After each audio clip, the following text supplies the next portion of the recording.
দীর্ঘ ৬ বছর পর অবশেষে প্রাণ ফিরে পেল বগুড়া সিরাজগঞ্জ রেললাইন প্রকল্প। এরই মধ্যে জমি অধিগ্রহণের জন্য বরাদ্দ হয়েছে ১,৯২০ কোটি টাকা। এতে করে বগুড়া সিরাজগঞ্জ সহ গোটা উত্তরাঞ্চলের মানুষের মাঝে জেগেছে নতুন আশার আলো। বগুড়া থেকে আজিজুল হাকিমের রুমনের রিপোর্ট, জানাচ্ছেন জাহিদুল আলম।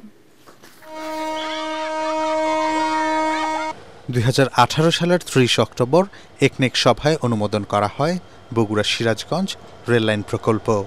বাংলাদেশ সরকার ও ভারতীয় ঋণের অর্থায়নে বাস্তবায়ন হওয়ার কথা থাকলেও দীর্ঘদিন স্থবির ছিল এই প্রকল্পটি।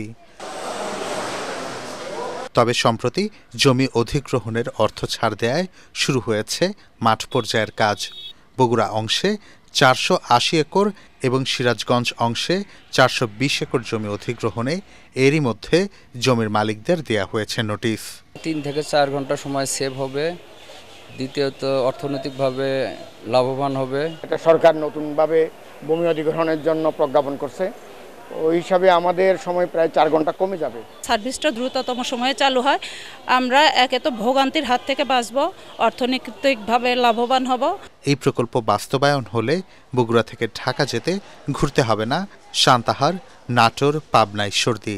এতে করে সময় যেমন বাঁচবে তেমনি কমবে ১১৫ কিলোমিটার দূরত্ব।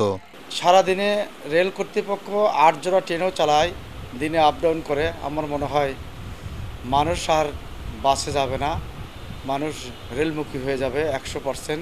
জেলা প্রশাসন জানায় নতুন উন্নয়ন সহযোগী পাওয়ার পরই মূল নির্মাণ কাজ শুরু করা হবে। ল্যান্ড অ্যাকুইজিশনের ক্ষেত্রে আমাদের কাজ এগিয়ে গেছে, টেন্ডার ডকুমেন্টস হতে তৈরি করা হয়ে গেছে, শুধু হচ্ছে ডেভেলপমেন্ট পার্টনারটা রেডি হলেই তারপর তারা ইয়েতে যেতে পারবে। প্রকল্পটির আওতায় বগুড়া ও সিরাজগঞ্জ অংশে একটি করে রেল জংশন এবং ৭টি স্টেশন নির্মাণ করা হবে। Bureau report, ATN Bangla.